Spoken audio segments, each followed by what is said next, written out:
going to go ahead and get started. If you're a participant today on the webinar, thank you for coming. If you have questions, please put them in the Q&A. I'll answer those questions at the end of the presentation. That way, we won't be interrupted during the presentation and I can get everybody's questions answered. I'm going to share a PowerPoint with everybody, and I'm going to walk through the PowerPoint. PowerPoint will take about 30 minutes for us to get through. I think it'll provide a lot of really good information for you and prepare you as Pacificorp starts coming around and seeking easements and right of way to take your land for the power line. So let's get started. You should be seeing my screen now. And we'll start the slideshow. Again, thanks everybody for being here. We are doing a presentation about the Spanish Fork to Mercer Transmission Line project. This is for landowners. My name is Phil Seaver. I'm a partner at Seaver Walker Paget. And this presentation is really designed to provide some information for landowners so they know how to address some of the things and some of the concerns that they're going to have as the power line, this relatively large power line, comes onto your land and where the right-of-way agents are seeking easements to put the power line on. Just a little quick introduction. Seaver Walker Paget is landowner only. I've done, at this point, probably about 1,000 pipe and power line cases personally. The firm has done thousands of these cases. So we have a large history and a great deal of experience in dealing with utility easement and utility easement cases. And we're going to pass along some of that, the things we've learned, we're going to pass along some of those things to you tonight so that you're properly armed and ready to go when the right-of-way agents come onto your property and start seeking easements. So what project are we talking about here today? The project is the Spanish Fork to Mercer power line. It's sponsored, I believe, by Pacificorp. It's approximately 45 miles going around Utah Lake from the Spanish Fork substation to the Mercer substation. I think most importantly, it's going to be a 345 kV line. So it's a relatively, it's not the largest power line, but it's a relatively large power line. It will require large monopoles. Those structures will be predominantly steel, very tall monopoles, several hanging wires, several hanging stations for wires off of them, span between 600 and 800 feet. And the right-of-way will be about 125 feet wide, so a significant right-of-way that they're going to be seeking in these cases. So a lot of folks come to us and say, Phil, well, they're talking about condemnation, they're talking about eminent domain. What does all this mean? And condemnation and eminent domain are in many ways sort of interchangeable terms. Condemnation is the process by which a utility or a road project tries to take your land or can use to take your land for a public purpose. Eminent domain is that power. So the power to initiate condemnation proceedings. And utilities are typically granted that power to take property through eminent domain. And we're not going to spend a lot of time today talking about how do you stop the power line. To me, stopping power lines are very expensive and can be, in many cases, fruitless endeavors where landowners can spend a lot of time and effort and money and ultimately not really see a result. I believe that this power line will eventually be installed. I think that you should not spend your money trying to fight the condemnation or eminent domain. You can certainly take whatever political stance you want to with the power line, and you can complain or make comment to the Public Service Commission in Utah. I think eventually the power line is going to be able to install. Power generation appears to be a significant priority in the United States this year and next year. I would not recommend spending your money fighting the power line, but I do not want to also dissuade you if you have very strong feelings and you want to push forward and you want to fight the power line, you can feel free. Just it's not something that our firm would recommend in most instances. Some timeline and important dates in the process in Utah. The Public Service Commission will issue a certificate of public convenience and necessity. When that's done, the power line will have the authority of eminent domain. They will then have the power to survey. Um, but the interesting thing in Utah, and it's different, a little different than a lot of other states, but in Utah, they've got a requirement the utility must engage in good faith negotiations. So the first offer they give you may not feel like they're operating in good faith, but they do have an obligation to negotiate with you. And they have certain written offer requirements and statutory disclosures they have to make before they can even bring a lawsuit against you to condemn the property.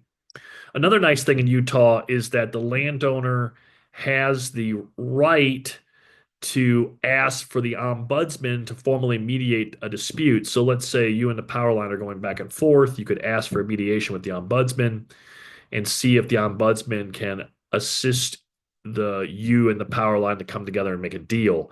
I think the important thing to note about the ombudsman process, the ombudsman is not your attorney. They're not your advocate. They're operating as a neutral, trying to create a deal. So at the end of the day, whether you hire an attorney or not, or if you go through the ombudsman process or not, you need to remember though, the ombudsman is not necessarily your counsel. They're not your advocate like you would if you had your own attorney. Your own attorney would be your advocate. The ombudsman's there as a neutral, and their mission is to create a deal between you and the power line. So you've got a piece of ground in Utah. Power line is coming through, and typically they'll send out a right-of-way agent. This agent will be, a nice person. They'll be friendly, and they'll want to give you an offer, and they'll want to offer you money uh, in order for the power line to be granted an easement. So maybe going back a little bit, in eminent domain, agencies like utilities, road projects, highways, they're allowed to take your property. But the balance to that is that these entities that are taking ground have to pay just compensation. So whenever you're engaged with a power line or a pipeline, in this case, a power line, the right-of-way agent is going to be offering you compensation in exchange for an easement. And so they're required to offer you compensation in exchange for an easement. And when that right-of-way agent first approaches you, I think you've really got to be aware that there are two critical negotiation pieces that need to happen. First, and they don't want to talk about this, they want to talk about the compensation a little bit, and we'll get to that in a second, but they don't want to talk about the easement. The easement is one of the most important pieces that a landowner needs to negotiate. The easement controls your relationship with the pipeline or power line forever. You should really work hard and negotiate as well as possible to make the easement as landowner friendly as possible. Now, the second critical negotiation piece is for compensation. So, to repeat, the power line has a right to take, they have to offer compensation. There are two critical negotiations. You need to think about negotiating the easement, and you need to think about how you're going to negotiate compensation. Let's talk about each of those separately. So first of all, the easement. What is an easement, Phil? Easement is really just a document that provides the power line a right to do what the easement says. So the easement will provide a description of what they're taking, so 125 feet, and it'll talk about what is permitted in the easement area. So it'll give certain rights to the power line company to do certain things inside of the easement. So, for instance, put poles and towers and string wires, access the power line easement for maintenance, cut down trees. There's all sorts of rights that the easement will give to the power line. And it 100% controls your relationship with the power line company. Really important, and I'll probably repeat this more than once. Oral promises made by the right-of-way agents do not control your relationship. So if the right-of-way agent says, "Oh, don't worry about this. It's only going to be 100 feet at this junction, and we're not going to do these sort of things, and we're not going to cut down your trees, and we're not going to take your fence."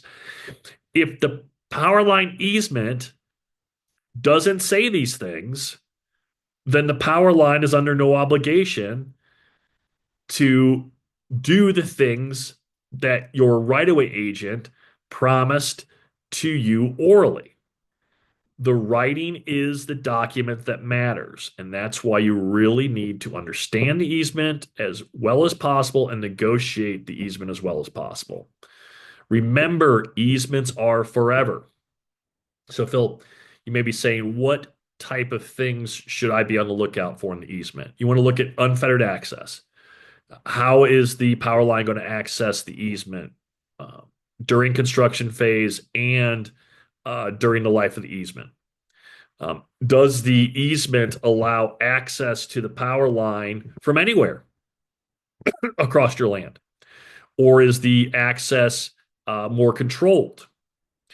You want to make sure that your easement addresses any future damages. So let's say the power line company's got to come back out and do some maintenance, and while they're doing that, they damage the property in some way. You need to make sure that your easement allows for recovery if there's additional damages in the future.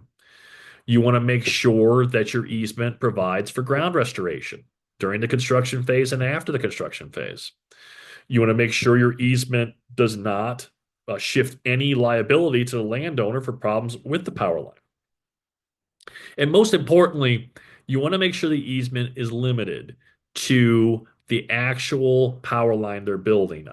In many instances, the right-of-way agents might try to sneak by an easement that would allow the right-of-way, or sorry, the power line to put a bunch of power lines or pipelines on an easement. You want to make sure that your easement is limited to just the power line that they've been approved for by the PSC. So that brings us to our second critical negotiation, compensation. So you are entitled to just compensation.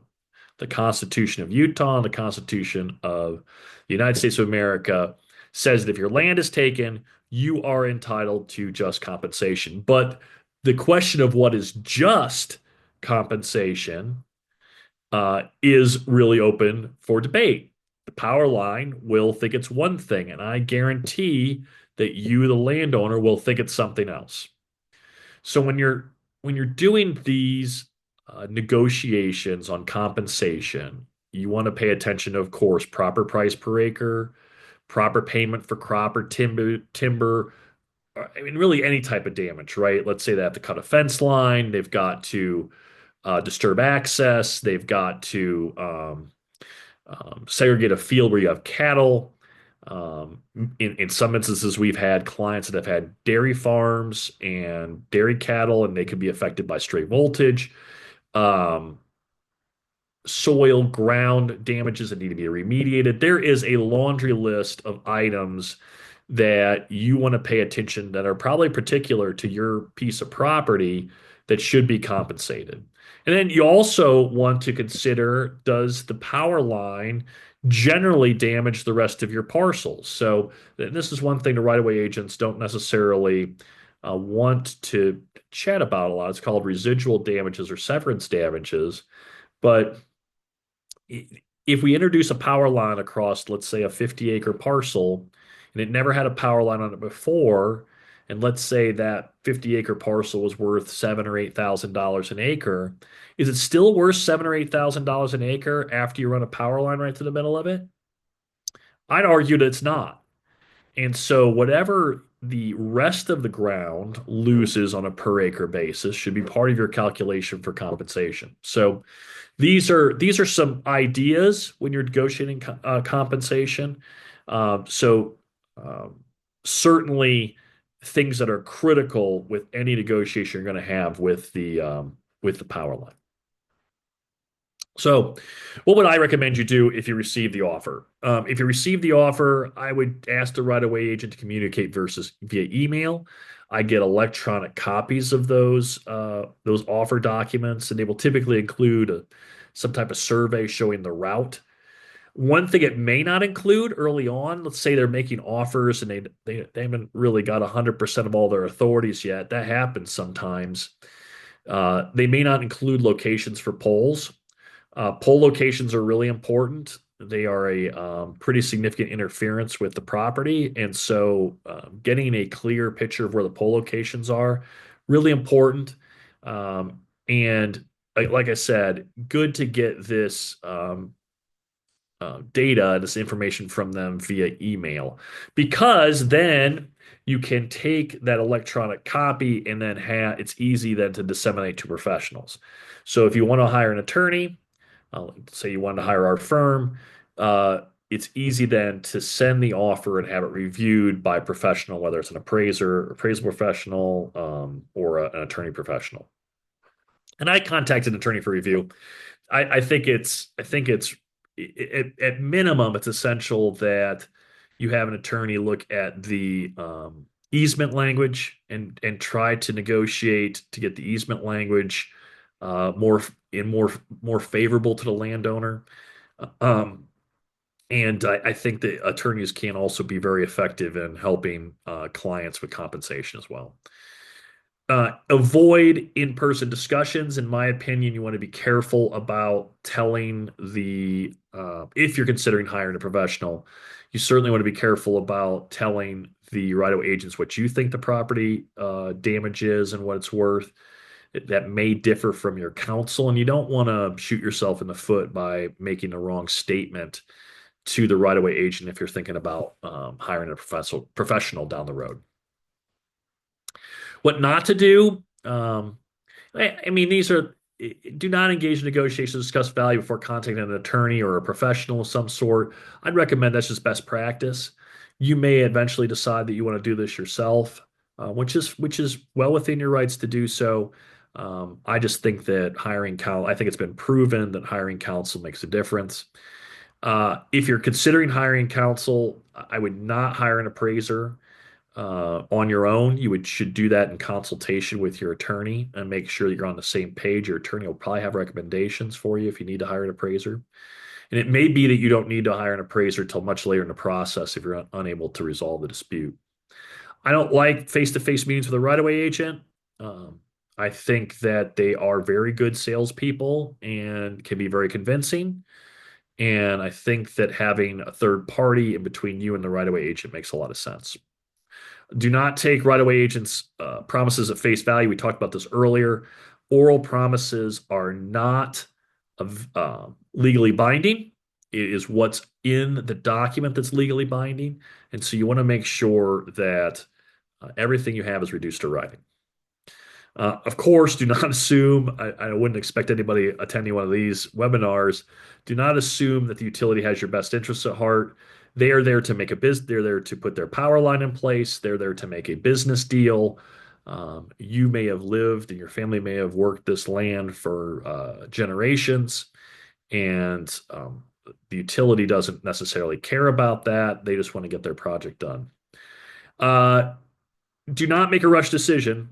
So you have one chance really to make the right decision, you have one chance to make this negotiation work for you, one chance to get the correct easement, one chance to get the correct compensation. But you don't want to rush. You want to be very deliberate about how you approach it. If you're hiring counsel, for instance, if you hire our firm, we we have a lot of experience knowing when and identifying when the proper moment to maximize value for a client is in a negotiation. And we'll be very patient and waiting for that moment to make sure we can maximize what our clients receive at the end of the day. But the other part of that, the kind of flip side of that, don't ignore it. The worst thing is when somebody calls me and the law, I've had a call like this week where a client called up and said they've been sued and they've got a court date on Friday. There's nothing I can do at that point. I can't take on that type of case where you've got a court date pending and we haven't even had a chance to do any type of research or work on your file. So don't rush, but also do not ignore what's happening. Some agent tactics we've witnessed as a firm. You want to make sure that when they're talking about fair market value and they're talking about percentages, oh, we're going to give you 125% of fair market value. Well, is the fair market value they're operating from really fair?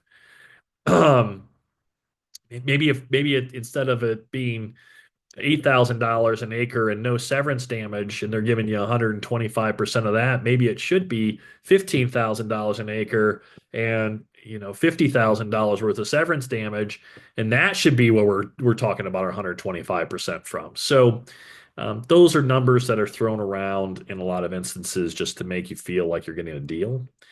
Bonus payments are the same thing. You also want to be aware of timber and crop damages. I don't know how much timber will be involved here or crop, but the timber damages, especially, we could have situations where we strand timber that we make them inaccessible in the after condition. Maybe some of this land's used for hunting.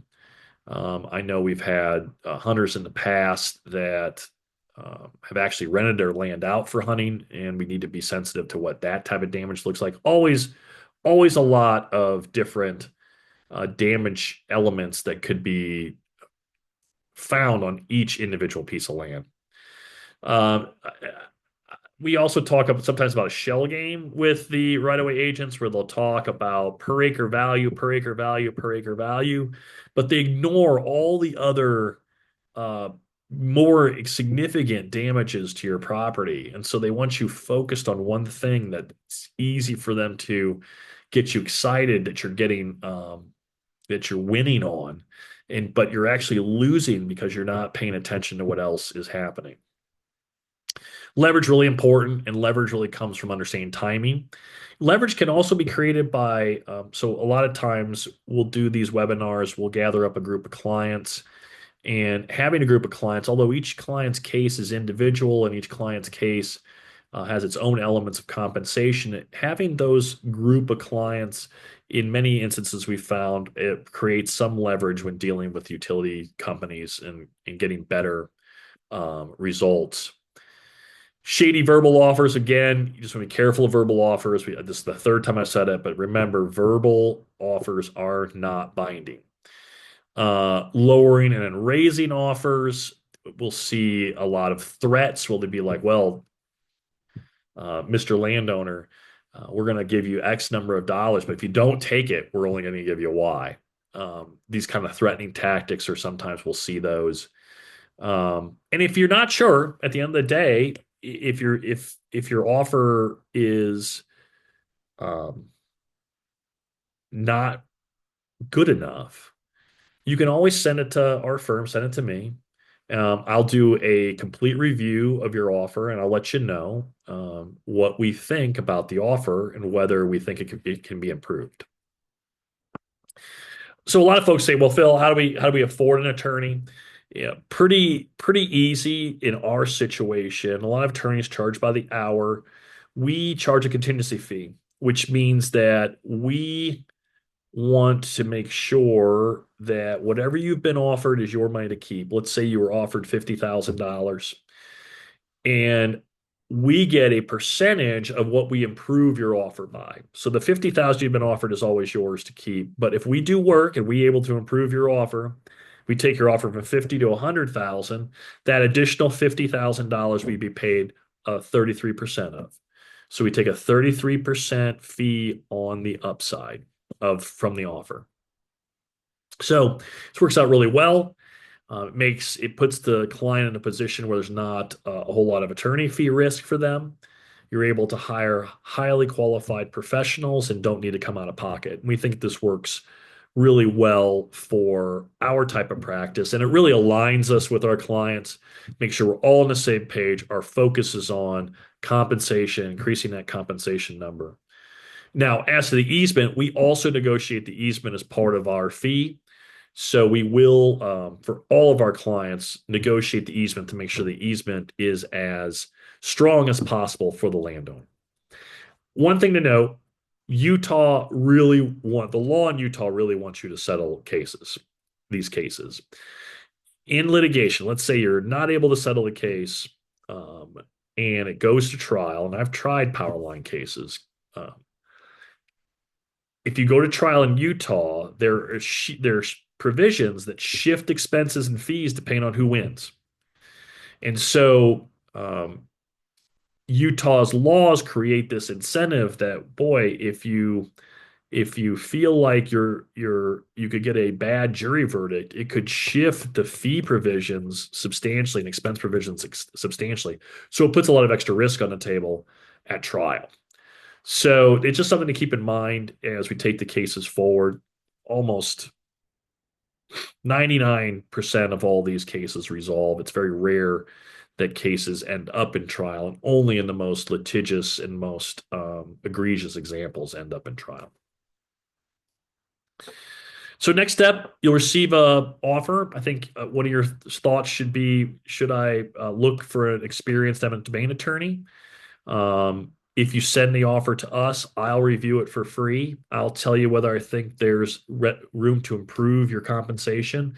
Remember how our firm gets paid. We only get paid if we add to your offer. So I'm going to be very honest with you about whether your offer can be improved, because I don't want to take cases that don't make money. I don't want unhappy clients, and of course I want to earn a living. So we're going to be very direct with you about whether your case makes money. We also want to think about, while you're identifying attorney options, you always think about your strategy, what things are really important to you, what goals do you have. If there's something that the power line is doing that's distinct and unique to your property, let's say it's cutting a fence, or it's interfering with cattle, or it's crop or timber, watershed, streams, whatever might be unique to your property, you really want to identify those priorities and understand and start getting a sense of what is really important and what we need to focus on in terms of compensation and easement negotiation.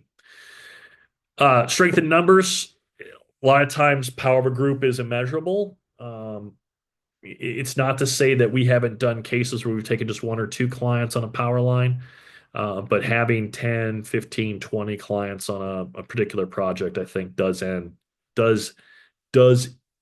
increase the chances of having a better result. So again, my name is Phil Seaver. I'm one of the principal partners at Seaver Walker Paget. If you send me your offer, I'll be happy to review those materials anytime for free.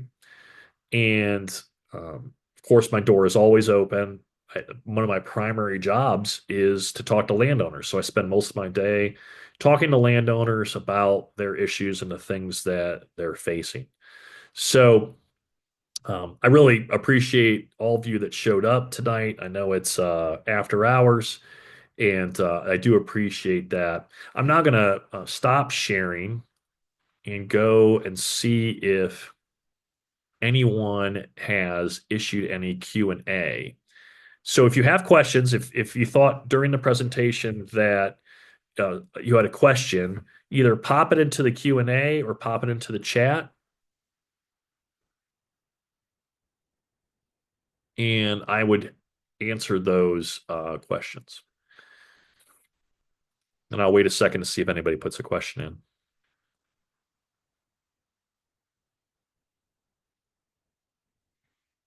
Also, again, please feel free to reach out. And hopefully you got something out of this webinar presentation. We do a lot of these. If you go to our website, you'll see that we have a ton of webinars. We do a lot of public speaking and trying to help educate landowners. At the end of the day, the condemners win a lot because landowners don't necessarily ever reach out and find qualified counsel. And we're just trying to level the playing field, level the battlefield for the landowners. I did get one chat. Has anyone started negotiating with a right-of-way agent yet? Just trying to get an idea of when this might start. Uh, Thank you for the question. The reason actually we put this webinar together is somebody reached out to us on the internet and said that they heard that surveying was going to start.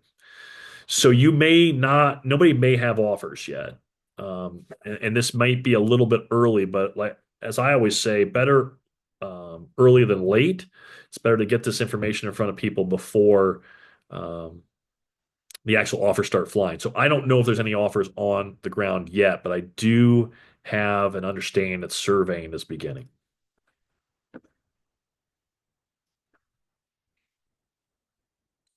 Any other questions? Oh, we got another question here.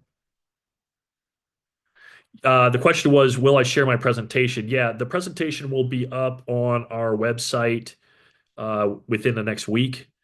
And so you'll have a full copy of the presentation. We'll probably do some additional mail. I would encourage anybody that's on this webinar to just stay in touch with our firm. If you do get an offer, let us know about it because that'll be a trigger for us to maybe try to reach out and talk to more people. But yeah, we'll put this up on the internet. It'll be on our website. You can view it anytime you want.